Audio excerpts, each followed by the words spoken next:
Në përfundim të fazës së dytë të Olimpiadës së gjuhës shqipe dhe letërsisë, e cila u zhvillua në Korçë, disa nga nxënëset na tregojnë emocionet që përjetuan dhe arsyet sepse kanë zgjedhur të marrin pjesë në këtë konkurs. Jana Mici dhe Krisli Gaçe studiojnë në shkollën Themistokli Gërmenji. Ato dolën fituese në këtë fazë të dytë, së bashku edhe me disa nxënës të tjerë të pasionuar pas gjuhës dhe letërsisë shqipe, duke bërë krenar prindrit, mësuesit dhe të dashurit e tyre. Jam e interesuar në lëndën e gjuhës dhe letërsisë, duke që më pëlqen të shkruaj dhe në momentin që Olimpiada ishte 3 nuk ngurova të merrja pjesë në të.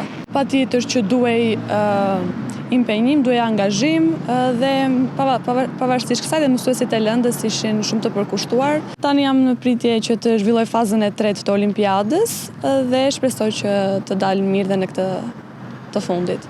Gjuha shqipe është një pasuri jo vetëm e imja, por e gjithë kombit dhe si e tillë unë përpoqja që ta mbroja atë sadopak duke marrë pjesë në gjuhën shqipe, si dhe sprovova veten time dhe njohuritë mia në këtë lëndë. Tashmë nxënëset janë në pritje të fazës tjetër të kësaj olimpiade në rang kombëtar, duke shpresuar të dalin sërish fituese. Ato kanë edhe disa mesazhe për bashkëmoshatarët e tyre. Gjuha shqipe është një thesar, është përfaqëson identitetin ton kulturor. Patjetër që një mesazh do të ishte që secili të mos dorëzohet, të ketë besim në vete, sepse puna dhe përkushtimi gjithmonë do të shpërblehen. Gjuha shqipe përfaqëson identitetin ton kombëtar dhe duke ruajtur atë, kombi ruan shpirtin e vet, prandaj dhe ne si të rinj duhet ta ruajmë atë dhe ta mbrojmë sa më shumë, duke pasur njohuri dhe duke marrë pjesë në këtë olimpiadë.